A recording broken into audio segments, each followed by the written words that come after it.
돌대 홍대 참여연대 우리가 할 수 있는 것들 지금 뭐하네 돌대 홍대 참여연대 아직도 회원가입하지 않고 뭐하네 돌대 홍대 참여연대 우리가 할 수 있는 것들 지금 뭐하네 돌대 홍대 참여연대 아직도 회원가입하지 않고 뭐하네 바로 너 바로 너 바로 너 바로 너 당신이 우리의 든든한 배후 0% 우리가 받는 정부 지원 0% 시위꾼 아냐 시민의 파수꾼 유엔이 인정하는 시민단체 파트너 행동하는 시민과 함께하는 권력 감시기구 참여연대 돌대 홍대 참여연대 우리가 할 수 있는 것들 지금 뭐하네 돌대 홍대 참여연대 아직도 회원가입하지 않고 뭐하네 돌대 홍대 참여연대 우리가 할 수 있는 것들 지금 뭐하네 돌대 홍대 참여연대 아직도 회원가입하지 않고 뭐하네. 안녕하세요. 참여연대 김승환 간사입니다. 정부 지원금 없이 회원의 회비로 운영되는 참여연대 함께 해주세요. 포털에서 참여연대를 검색해주세요. 전화번호 02-723-4251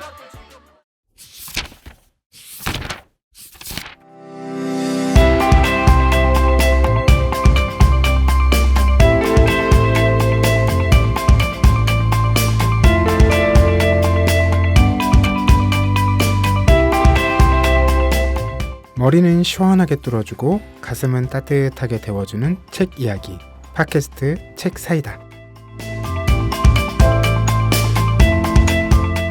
안녕하세요. 참여연대에서 만드는 팟캐스트 책 사이다입니다. 저는 진행을 맡은 바갈라딘입니다. 오늘도 황주부님과 김느낌님 나와주셨습니다. 안녕하세요. 네, 안녕하세요. 네, 지난번 방송 때 제가 착각했는데 오늘 방송이 올해 마지막 나가는 방송이라고. 그렇죠. 그러네요. 어떻게 한 해 이렇게 뿌듯하십니까? 올해는 사고가 너무 많아서. 저는 불현듯 후다닥 1세에서 소개했던 책들 중에 1세에 넘어간 책이 얼마나 될까 이런 따져보셨나요? 어떤 불안함이 이걸 또 따져보는 일도 너무 슬플 것 같아서 제가 알기로 한 반타작 정도 한 것 같은데. 그럼 다행입니다. 꽤 이제 승률이 높은 거예요. 그렇죠. 네. 그리고 이제 워낙 그 엄선해서 갖고 오시기 때문에 하지만 늘 두 분이 어떤 책을 선정하실지는 저도 감을 잡을 수가 없기 때문에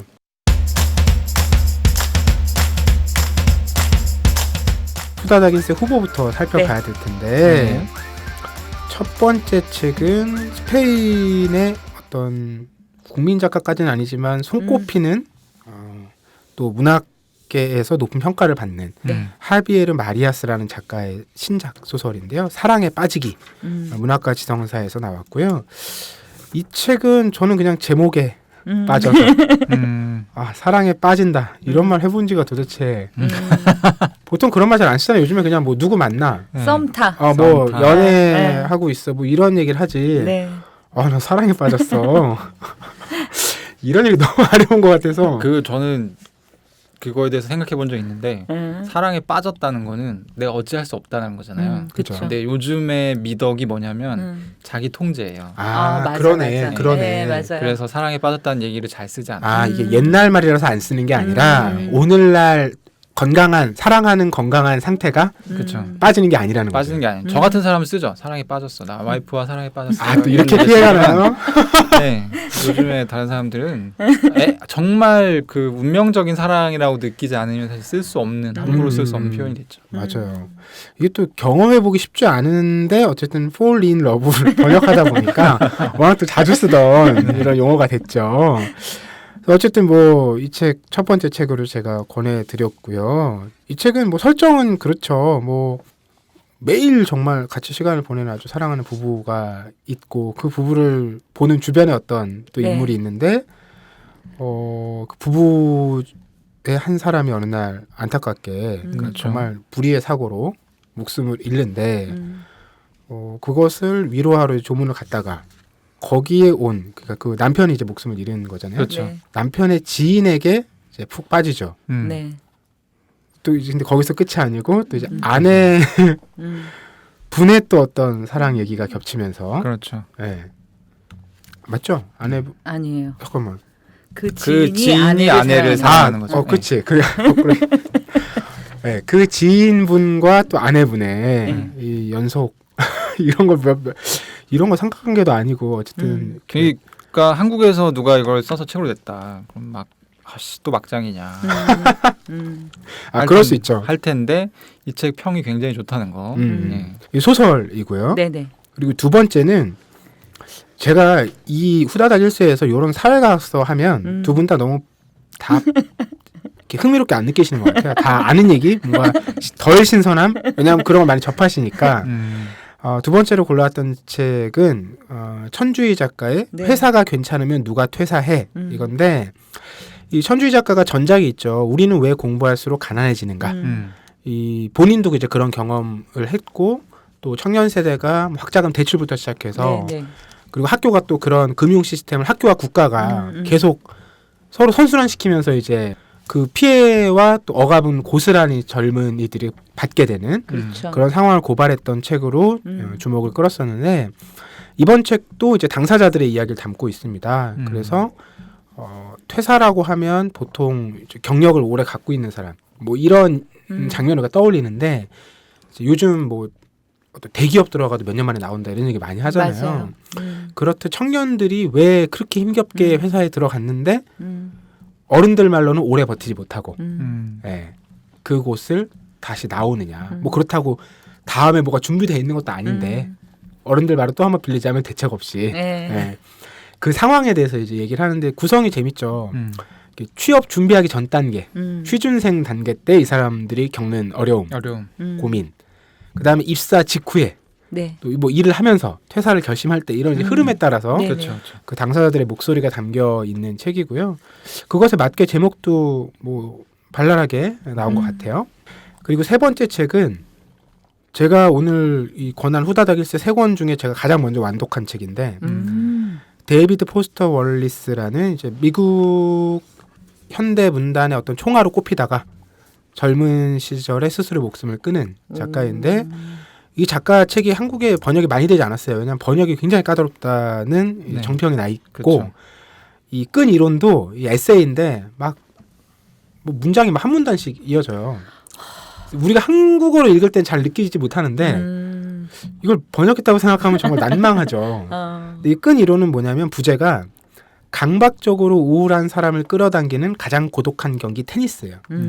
표지를 보면 이렇게 녹색 바탕에 테니스 코트가 그려져 있고 라켓이 딱 가운데 서 있습니다. 이 데이비드 포스터 월리스가 어렸을 때 그러니까 주니어 시절까지는 테니스 선수였어요. 그래서 그때 자기가 테니스를 어떤 방식으로 이해하고 테니스의 세계를 분석하고 활용했는지 이런 글도 있고요. 또 그 전설적인 테니스 선수에 대한 얘기도 있고요. 그 US 오픈을 둘러싼 이런 스포츠 상업주의에 대한 얘기도 있고 특히 이제 유명한 글, 이 책이 나오기 전부터 한국에도 널리 읽혔던 글이 테니스 선수 중에 이제 로저 페더러, 황제라고 불리는 네. 그 로저 페더러의 어떤 그 인간을 초월한 경제 테니스 여기에 대해 쓴 글이 실려 있는 책이에요. 이 책은 사후에 나왔습니다. 정말 대단한 묘사들이 많습니다. 읽다 보면 약간 이 정도까지 묘사하는 건 테니스의 왕자급이 아닌가?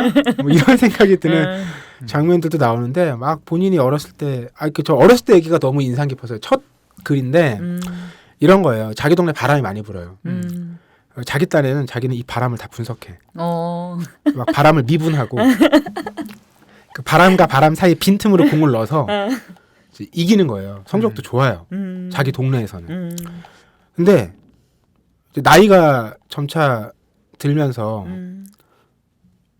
자기와 경쟁하는 아이들이 신체가 막 발달하잖아요. 이게 안 되는 거야. 슬프다. 저는 읽으면서도 그렇지 그런 세계를 맞닥뜨리게 될 때가 있지. 그러니까 이게 이론이나 뭐 공부나 훈련으로 극복하지 못하는 어떤 장면들을 우리가 살다 보면 맞닥뜨리게 되잖아요. 그렇죠.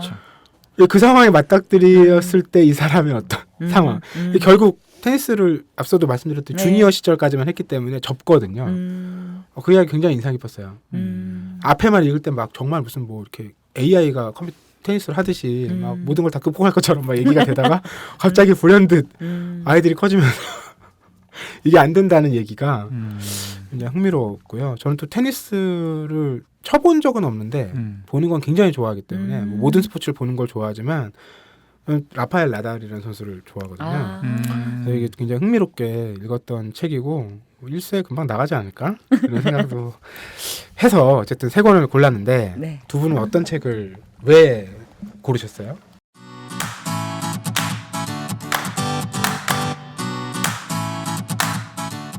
참여연대가 제작하는 책 이야기 팟캐스트 책사이다와 국내 유일의 아시아 전문 팟캐스트 아시아팟 매주 목요일에 번갈아 찾아갑니다. 정부 지원금 없이 회원의 회비로 운영되는 참여연대입니다. 청취자 여러분, 참여연대 회원이 되어주세요.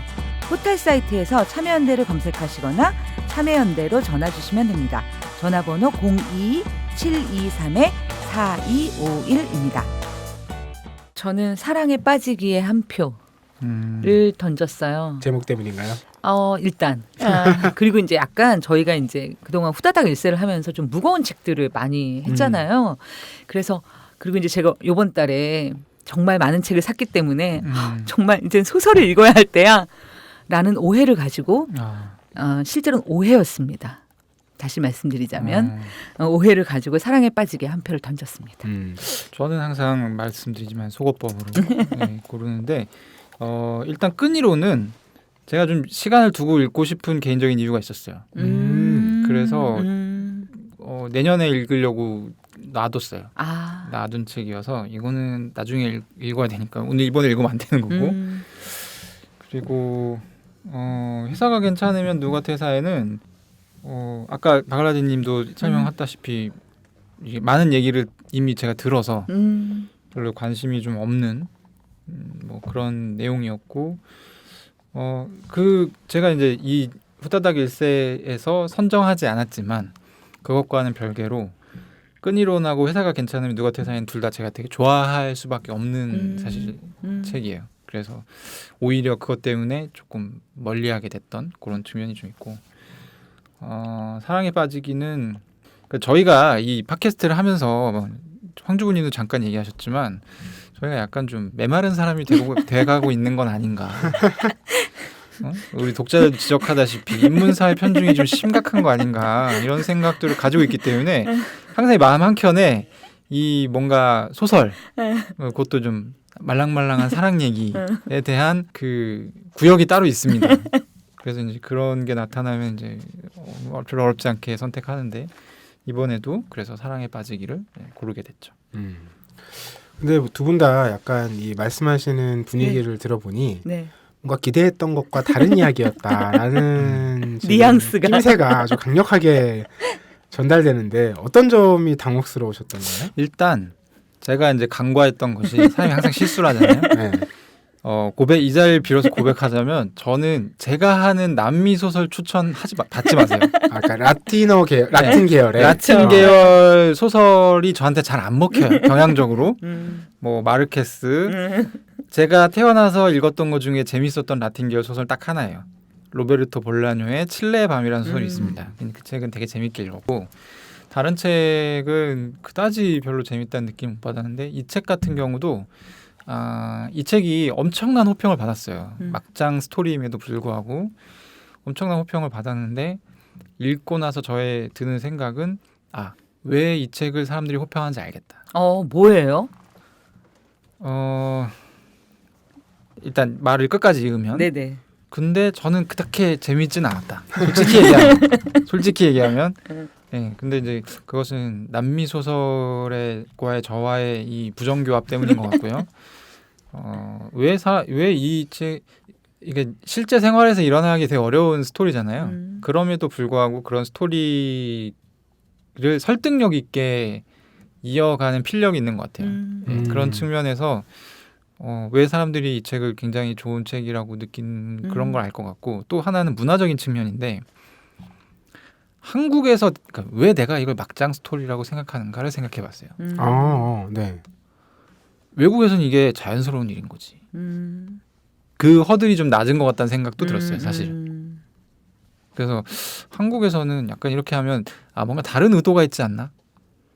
일부러 이렇게 극한 상황을 가져와서 이런 이야기를 이렇게 갖고 가는 데는 좀 다른 의도가 있지 않나 뭐 약간 이런 복합적인 생각들이 있어서 저는 소설을 이렇게 말하자면 이렇게 100% 즐기지는 못했던 느낌이고 그럼에도 불구하고 이렇게 이게 기술적인 측면에서는 오히려 이게 대가의 작품이라는 걸 좀 어느 정도 볼 수 있었던 그런 느낌.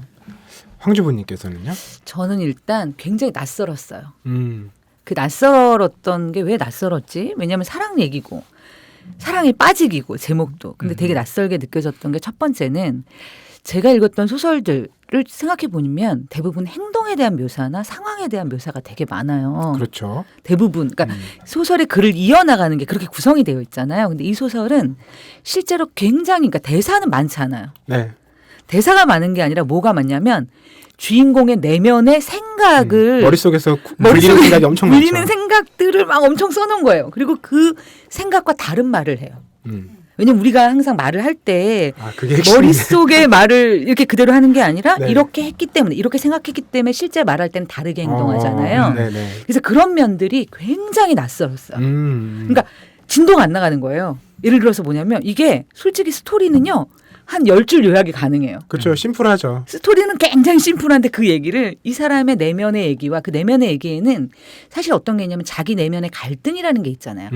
이 상황에서 내가 이 A와 B의 사이에 서 있는데 A라고 선택하면 A 다시로 진행이 되고 B라고 선택하면 B 다시로 진행이 되는 어떤 이런 상황들을 막 이렇게 머릿속에서 전개를 하니까 실제 너무 이렇게 뭐랄까 나는 그 다음에 스토리가 알고 싶은데 그래서 어떻게 됐다는 거야. 그러니까 빨리 알고 싶은데 거기까지 나가는데 너무 힘이 든 거예요.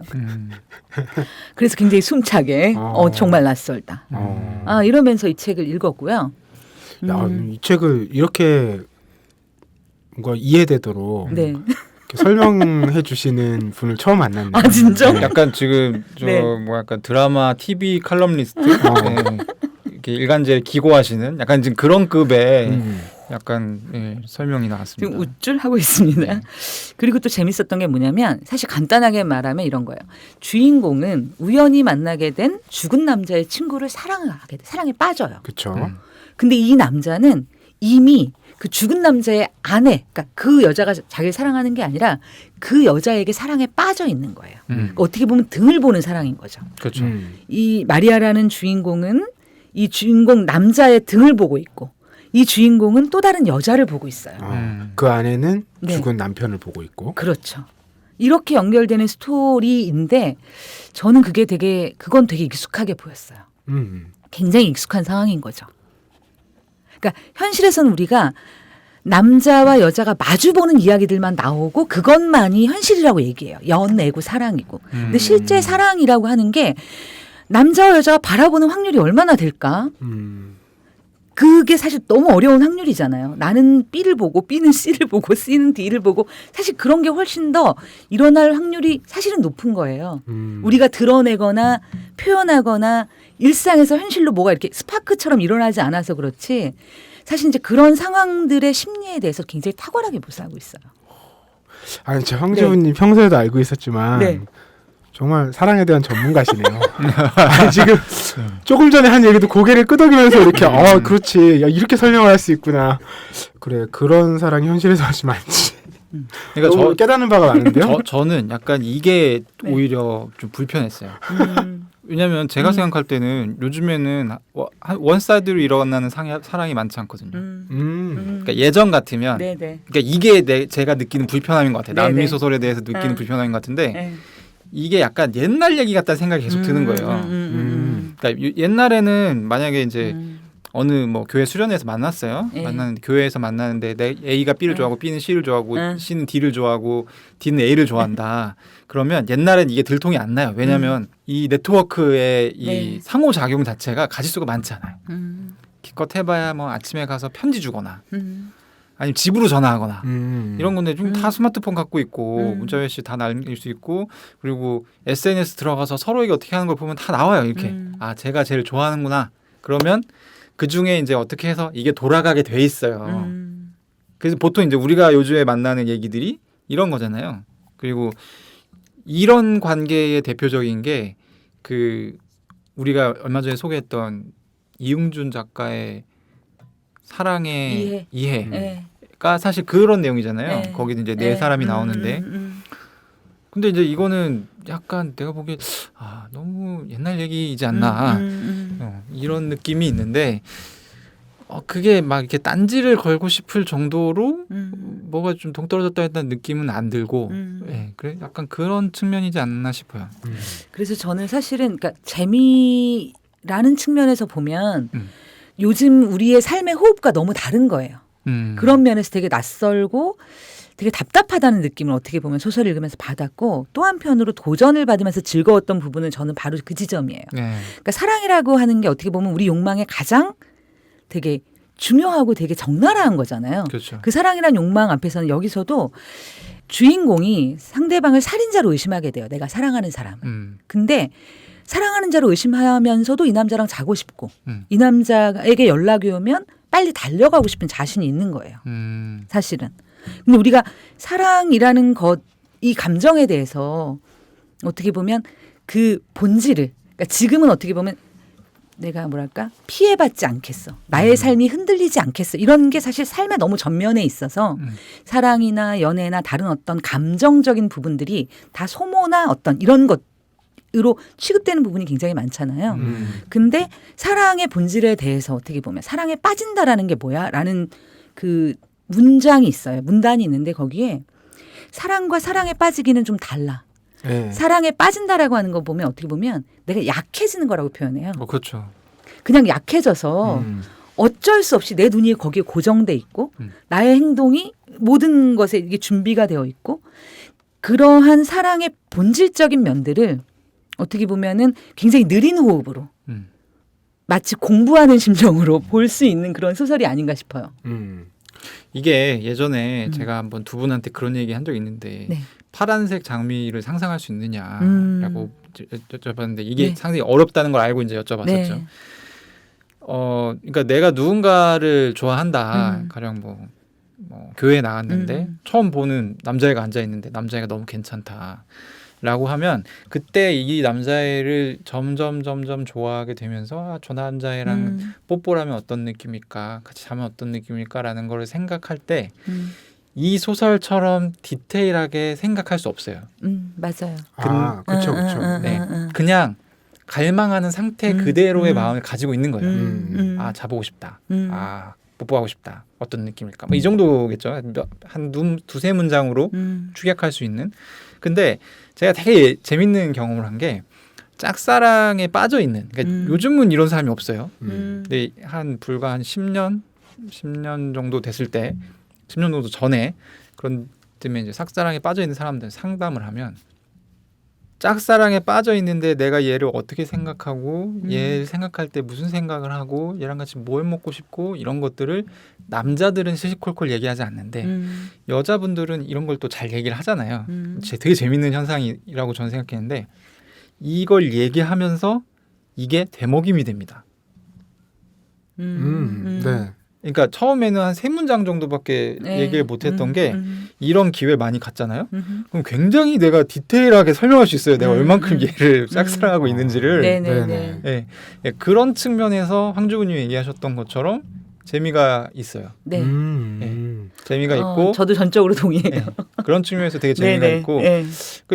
요즘에는 사실 이런 얘기를 들어보지 못했어요. 왜냐하면 듣는 사람 자체가 이 얘기 자체가 누군가 들어줘야지 가능한 얘기인데 듣는 사람 자체가 가령 먼저 뭐 바갈라디님한테 누가 상담을 한다. 그것은 안 하는 게 좋겠는데? 라는 얘기를 예전보다 빠른 타이밍에 하게 되는 거죠. 요즘에는. 그렇죠. 네. 그러니까 이거를 듣고 있는 것도 사실 그러니까 예전 같은 경우는 이 정도는 뭐 서로의 관계에서 할애할 수 있는 그다지 민감하지 않은 자본이었는데 요즘 다들 너무 바쁘고 맞아요. 그리고 이렇게 하면 또 예전에는 사랑에 빠지는 거가 이게 그냥 한 단계였지만 네. 요즘엔 또 썸이라는 단계가 있잖아요. 뭐 이렇게 해봐. 뭐 이렇게 뭐 가계약을 맺는 식으로 이런 조언이 가능하기 때문에 그런 측면에서는 확실히 소설적인 재미가 있는 것 같아요. 오히려 한국 독자들한테. 네. 그리고 좀 그 감정을 어떻게 보면 분석해 본다고 할까요? 그러니까 사실 사랑이라는 게 존재의 흔들림과 같이 오잖아요. 내가 예전 같지 않고 그렇죠. 내가 나 같지 않은 그러니까 상대방이 특별하게 보인다는 것과 동시에 내가 나 같지 않음이 같이 일어나는 상태가 사랑인 것 같아요. 제가 볼 때는. 근데 그 나 같지 않음을 설명할 때 그러니까 사실 우리가 이제 몇 가지 행동으로만 설명되거나 아까 말씀하신 것처럼 세 줄로만 설명이 되는데 내 안에는 그건 아니에요. 설명할 수 없는 뭔가가 있는데 그렇죠, 그렇죠. 그걸 마치 누군가가 해석해 주는 듯한 느낌이 있어요. 그렇죠. 아, 그러니까 실제로 너가 이렇게 행동하는 것 예를 들어 그 남자가 자기를 사랑하지 않는다는 걸 알면서도 기다려요. 이 여자는. 그렇죠. 그리고 그 남자가에게 전적으로 주도권을 주면서도 그 관계를 유지해요. 저는 이게 그냥 이게 짧게는 사람의 관계, 넓게 보면 인문학에서 굉장히 중요한 포인트라고 생각하는데 결론부터 얘기를 하면 이 책이 독자들의 선택을 자연적으로 받기는 좀 쉽지 않은 것 같아요. 한국에서는. 왜냐하면 이 책은 약간 제가 느낌에 약간 한약 같아요. 그러니까 우리가 흔히 소비하는 연애 소설로서의 그런 네. 소비 구조는 좀 어려울 것 같아요. 네. 저게 먹으면 도움이 되긴 할 텐데 이미 쓰다는 걸 알고 있어. 이 사랑에 빠지기 제목이 사랑에 빠지기잖아요. 사랑에 빠지는 거에 대해서 아까 도입에 이 그 사랑에 빠지기란 제목에 대해서 이제 저하고 바가라디냐고 얘기했잖아요. 네. 제가 보기에는 저는 그렇지 않습니다만 이 책의 잠재적인 저 독자들은 왜 자기가 이걸 싫어하냐고 물어보면 이유는 설명할 수 없지만 아마 싫어하고 있을 겁니다. 반감을 가지고 있지 않나 싶어요. 사랑에 빠진다는 것 자체가 그리고 아까 이제 뭐 황주부님께서 잠깐 말씀하셨지만 출판사에서도 이제 그 문장을 네. 이렇게 메인 문장으로 이제 올려서 홍보하고 있는데 네. 이런 이 대목이잖아요. 사랑과 사랑에 빠지는 것은 구별될 필요가 있어요. 네. 두 개는 혼동되어 사용되지만 동일한 것이 아니에요. 그러니까 이 말 자체가 우리가 지금 얘기한 맥락을 생각해 보면 고루한 접근법일 수 있죠. 그렇죠. 그러니까 두 개를 구분을 굳이 해서 나누어 보고 다르게 생각해 보고 왜냐하면 그럴 상황이 아닌 것이 앞서도 우리가 얘기했지만 그게 뭐 사랑과 사랑에 빠지는 걸 구분하고 뭐 이런 거 상관없이 그냥 그걸 만나는 기회? 네. 그 아까 말씀한 존재의 흔들림? 네. 이런 자체의 경험의 횟수가 기회가 저는 과거에 비해서 현저하게 줄었다고 생각하거든요. 그렇죠. 모두가 이제 자기를 지키는 게 훨씬 중요한 지금 상황이잖아요. 그렇기 때문에 이게 어쨌든 열려야 뭔가 접근이나 접촉이 가능하고 흔들릴 수 있는데 애초에 흔들리지 않겠다라는 강력한 의지를 갖고 있는 저만 해도 약간 그런 타입이거든요. 왜냐하면 한약 말씀하셨죠. 너무 이제 훌륭한 비유라고 생각했는데 사실 그 문장의 진정한 뜻은 바로 이 지점에 있어요. 네, 그래서 그렇죠. 해설을 또 듣고 싶은 거예요. 왜냐하면 다 지금 너무 지금 고개를 또 조아리고 듣고 있습니다. 사랑이라고 하는 것은 어떻게 보면 대체 가능한 거라는 거예요.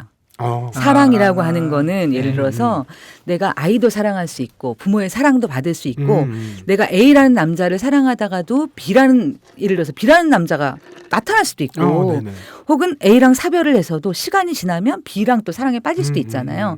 사랑은 항상 대체제라는 거예요. 근데 사랑에 빠진 상태는 대체가 안 돼요. 그 상태는. 저는 저게 약간 말장난 같은 게 저거는 좋아하는 거예요. 아이를 좋아하는 거고 남편을 좋아하는 거예요. 근데 사랑이라고 하는 거는 사랑에 빠지는 게 제가 알기로는 사랑의 본질인 거예요. 아, 동의어다. 이거 구분할 수 없다. 그러니까 이거 사랑에 빠지기와 사랑으로 구분한 건데 저는 그거를 좋아하는 것과 아닙니다. 사랑하는 걸로 구분하는 거죠. 동의하지 않습니다. 네. 왜냐하면 사랑은 우리가 평생의 사랑이 그거는 단 한 번뿐이라고 말할 때 가능한 논리예요. 인생의 사랑은 운명적인 거 단 하나다. 근데 사실은 내가 인생을 살아가면서 애인이 여럿 있었는데 지금 남편만 사랑했어요라고 난 말할 수 없어요. 그 전에 나의 첫사랑도 사랑했고 세 번째쯤에 사랑도 사랑을 했고 지금 남편도 너무 사랑하는 거죠. 그러면 실제로 뭐냐면 그 사랑은 대체제라는 게 무슨 A 대신에 뭐 이런 저기가 아니라 나에게 올 수 있는 반복이 가능한 거예요. 근데 사랑에 빠지기라고 하는 건 그 순간은 그게 전부고 대체가 상상도 할 수 없고 존재하지 않은 그 상태 그 자체인 거죠. 자, 이걸 문장적인 그 문장학적인 구조 해석으로 보게 되면 네. 사랑에 빠지기라고 하면 네. 뭐가 중심입니까? 사랑이 중심입니다. 여기서 사랑에 빠지기의 사랑은 관계를 의미합니다. 사랑에 빠지기에서 사랑이 관계를 의미한다고 하면 이 관계의 양극단에 있는 사람은 누가 돼도 상관이 없어요. 그렇잖아요. 근데 보통 우리가 사랑에 빠지기, 요 소설에서도 그렇지만 의미하고 있는 바는 뭐냐면 특별한 누군가가 있다는 겁니다. 특별한 누군가가 있고 이 사람과의 사랑에 빠지는 거예요. 여기서 중요한 거는 이 사람이에요. 그래서 이걸 사랑에 빠진다고 하면 안 돼요. 이건 그냥 사랑인 거예요. 아니 두 분 저기 하비에르 마리아 쓰시세요? 아니 왜냐면 이게 사실 저희 이 3년 동안 네. 팟캐스트에서 여러 가지 사랑 얘기를 하면서 네. 제가 생각할 때는 황주근 형과 저하고 거의 같은 생각을 하고 있어요. 근데 지금 이것도 표현이 그냥 다른 건데 사랑에 빠지는 거를 사랑과 사랑에 빠지기 그러면 사랑인데 사랑에 빠지기를 구별한다고 하면 빠진다는 게 되게 독특한 의미를 가지는 거잖아요. 네. 근데 사랑에 빠지기에서 중심이 되는 거는 이 관계라는 거죠. 빠진다는 관계, 이 상태, 사랑에 빠져 있는 상태. 네. 근데 우리가 이제 실제 관계를 맺을 때 사랑에 빠질 때 뭐가 중요하냐? 이 관계가 중요한 게 아니고 상대방이 누구냐가 중요한 거예요. 그래서 나는 바갈라딘을 사랑한다. 에서 중요한 게 바갈라딘이라는 거죠. 이때 사랑이라는 동사를 써야 되는 거고 내가 바갈라딘을 좋아한다라고 하면 그거는 그냥 바갈라딘을 좋아하는 거지. 이 쉬운 구분법이 있는데 굳이 오해를 살 수 있는 사랑에 빠진다라는 거를 쓸 필요가 없다는 거예요. 제 얘기는. 그래서 이제 제가 누누이 이제 이 사랑에 대해서 얘기를 할 때 질문하는 게 있습니다. 네. 난 누구 사랑한대. 그럼 너 좋아하는 거 아니냐? 그럼 난 사랑하는 거다. 좋아. 그럼 좋아한다는 거랑 사랑한다는 거랑 어떻게 다른지 설명해봐. 대부분의 사람이 설명 못하죠. 하지만 이제 저 같은 애들이 이런 설명을 하는 겁니다. 어쨌든. 아니 뭐 사랑에 빠져 있으신 두 분께서 이렇게 각자 이론을 주장하시니까 저로서는 참 어느 선을 타야 될지 사랑도 모르고 사랑에 빠져 있지도 않은 상황 속에서 고민이 깊어지네요. 아니 근데 저 얘기가 거듭될수록 약간 네. 바갈라디님의 이런 포지션이 굉장히 영리한 그런 것이라는 생각이 계속 들고 있어요. 네. 야, 참 이 소설 이렇게 재밌게 얘기해 주시다니 너무 저는 지금 오늘 오면서 이렇게까지 기대하지 못했거든요. 거의 해설판을 듣는 듯한 느낌이. 저희가 해제를 네. 써가지고 하나 출간하면 되게 더 잘 팔릴 것 같아요. 왜냐면 솔직히 얘기하면 약간 저는 개인적으로는 네. 이 책이 막 엄청 재밌어요라고 얘기할 수 있는 그런 책은 아니었는데 어쨌든 뭐 모든 책은 읽으면 각자가 다른 것들을 챙겨가는 법이니까 근데 좋은 책인 것 같긴 해요. 저한테 재밌는 책은 아니었어요. 네. 근데 이 작가 하비에르 마리아스 네. 우리가 뭐 작가에 대해서 얘기를 많이 하지 않았지만 작가에 대해서 조금 설명을 해드리면 네. 이분 뭐 대단한 분이에요. 지금 이분이 작품들이 30개 언어 이상 번역이 됐고요. 한국에도 새하얀 마음 또 내일 전쟁터에서 나를 생각하라 이 두 권의 책 다 번역이 돼 있거든요. 근데 두 개 다 뭐 세계적인 문학상들을 탔고요. 네. 이분도 지금 노벨 문학상 유력 후보로 매년 올라오는 분이에요. 그런 분의 사랑에 빠지. 말랑하진 않습니다. 네, 근데 제가 말씀드리는 게 뭐였냐면 네. 대부분 노벨 문학상이라 이런 문학상의 후보로 언급되는 사람들의 작품의 설정이 이렇지는 않거든요. 근데 이분은 앞에 작품들도 네. 이런 유형의 어떤 사랑 상황들을 다루고 있어요. 네. 그런 면에서 보면 사람들이 공감하거나 혹은 평가할 만한 어떤 지점들을 분명 이 사람이 얘기하고 반복해서 전달하고 있다는 건 짐작해 볼 수는 있을 것 같다는 생각은 들어요. 그러니까 저는 노벨 문학상 수상자 목록에 들어간 책은 재밌게 읽은 책이 단 하나도 없거든요. 대부분 대중성이랑 되게 거리가 먼 작품이 많고 그렇죠. 근데 그런 작품, 그러니까 이 사람이 하마평이 꾸준히 있음에도 불구하고 사랑에 빠지기도 그렇고 이 사람의 전작들도 그렇고 대중성이 꽤 있는 편이에요. 오히려.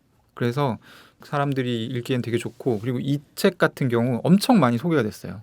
두 가지 요소가 동시에 충족되기 때문에 하나는 노벨상 수상자 후보로 계속 올라가고 있는 점 하나랑 그리고 이제 내용이 기자들이 보기에 너무 막장스러운 거지. 어떤 통속성을 기대하게 만들죠. 통속성을 기대하게 만드는 내용이기 때문에 보통 뭐 한 200자 정도로 기사를 쓰잖아요. 책 신간 나오면 리뷰를 쓰는데 거기에 보면 다 똑같은 얘기야. 그냥 뭐 어떤 부부가 사랑하고 살다 죽었는데 장례식장에서 만나서 사랑이 빠졌다. 이 얘기예요. 그래서 이제 그런 점에서는 확실히 능력자이지 않나.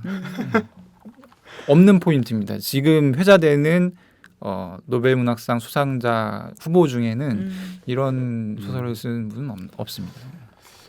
오늘 뭐 후다닥일세 네. 아주 뜨거운 얘기들을 나눠봤는데 마무리하기 전에 두 분께 이거 하나 여쭤보고 싶어요. 이 사랑에 빠지기. 네. 어떤 상황에 놓여 있는 사람에게 권해주고 싶으십니까? 어렵네요. 사랑에 빠지기. 일단 저는 몸과 마음이 정상 상태인 사람이 이 책을 볼 수 있을 것 같습니다. 사랑에 빠진 사람한테 이 책은 하면 안 됩니다. 그런 맥락에서 상당히 망상을 키우는 어떤 비료 같은 역할을 할 가능성이 크고 그렇죠. 이 책을 추천한다고 하면 그냥 시간이 많고 재력이 있고 역시 느낌이야. 네, 이런 분들이 저희의 얘기를 재밌게 들었다면 한 번 정도 읽어보고 거기서 뭐 사랑에 대해서 뭔가 얻어가는 것들이 있겠지만 결국에 이제 저희가 얘기한 거는 그냥 듣고 있을 때는 그냥 남이 하는 그냥 개소리고 자기가 느껴야 되거든요. 저하고 지금 우리 셋이 얘기하면서 박알라딘님은 느끼지 못했지만 황주부님과 김느낌님은 느낀 것 같다라고 얘기하는 그 무언가를 아직 느끼지 못한 분이라고 하면 그렇게 한번 읽어보면 좋겠습니다. 저는 얘기를 들으면서 생각한 건데 사랑의 일종의 파워 게임이 있잖아요. 있죠. 권력 관계가 있죠. 근데 거기서 그 권력의 약자 쪽에 있는 분이라면 한번 읽어보면 좋을 것 같아요. 저랑 지금 반대되는 추천하신 거예요. 네. 그러니까 그게 뭐 이게 어떤 상상의 요소를 키울 수 있다고도 하셨지만 내 머리 안에서 일어나는 복잡한 일들의 구조, 내 머리 안에서 온갖 소설을 쓰고 그게 괴로움으로 네네. 일상으로 매일매일 되풀이가 되잖아요. 근데 그런 어떤 타자를 내가 보는 느낌. 그리고 이제 그녀가 나름대로 똑똑해요. 그것들을 이제 그 머릿속에서 일어나는 온갖 이 남자는 날 사랑하지 않아. 그래도 나는 어떻게 하고 싶어. 이런 얘기들을 그 과정들을 내 머릿속에서는 뒤죽박죽 되어 있지만 이 작가는 그 부분을 굉장히 나름대로 논리정연하게 질서정연하게 그렇죠.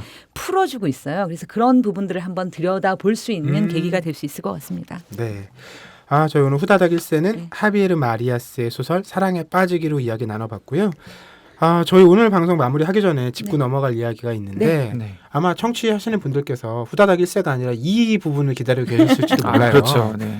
저희가 지지난번인가요? 사전에 예고를 네. 했듯이 이제 올해 연말 선물을 저희가 네, 1년 동안 준비했습니다. 차곡차곡 모아놨다가 한 방에 이렇게 쏘는 네. 또 이런 이제 이벤트를 마련을 했는데 네 지금 이 제작진으로부터 명단이 네. 전달이 됐습니다. 두구두구두구두구. 야 이거 뭐 아니 이렇게 많은 분들이 댓글을 남겨주셨던가요? 저희가 이 뭐 유튜브나 책사이다나 팟빵 게시판에 이제 댓글 남겨주신 분들 중에 몇 분께는 책 선물 보내드리고요. 네. 그리고 또 올해 여러 차례 남겨주셔서 이미 선물을 받아가셨던 분이나 아니면 또 저희에게 오랫동안 기억에 남아있을 분들 몇 분께는 참여연대 굿즈를 선물로 보내드릴 텐데요. 발표를 해볼까요? 먼저 책 선물 네. 받으실 분들 정순호님, 정아주님, 다시산이님, 다이소 만수르님, 푸르다님, 큐리오님, 진솔라님 이렇게 7분입니다. 그리고 참여연대 굿즈 선물 받으실 분은요. 정말 반가운 분이네요. 오랜만에 감기군 만쉐님, 네. 남별별님, 네. 청명육회 여유님, 커리어 우먼 6578님인데요. 뭐 이거 지금 내 아이디가 나는데 어떻게 해야 되나 이렇게 당황하실 분도 계실 텐데요. 천천히 좀 여유를 갖고 기다리시면 참여연대 쪽에서 연락을 드려서 여러분들의 그 정보를 전달을 받아서 보내드리도록 하겠습니다. 네. 뭐 이렇게 올해 한 해가 마무리가 되는데 네네. 2019년 뭐 책사이다와 함께한 김느낌님과 황주부님의 어떤 소회랄까요? 내년에 다짐이랄까요? 뭐 먼저. 예, 저는 작년에 아마 제가 이거 하면서 얘기했던 게 책 읽기가 너무 괴롭다고 말씀을 드렸던 것 같아요. 강제 책 읽기가 한 달에 그래도 한 6, 7권 책을 읽어야 되는 과정이 너무 힘들다. 그래도 도움이 된다라고 말씀을 드렸던 것 같은데 1년 동안 책을 읽으면서 사실 조금 달라진 것 같아요. 조금은 덜 힘들어졌네요. 오.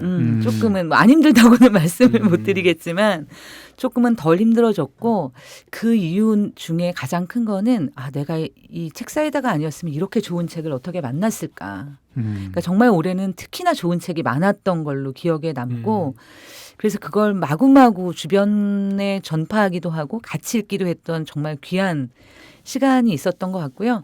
이 즐거움이 더 커져서 내년엔 조금 더 신이 났으면 좋겠다는 생각이 듭니다. 네.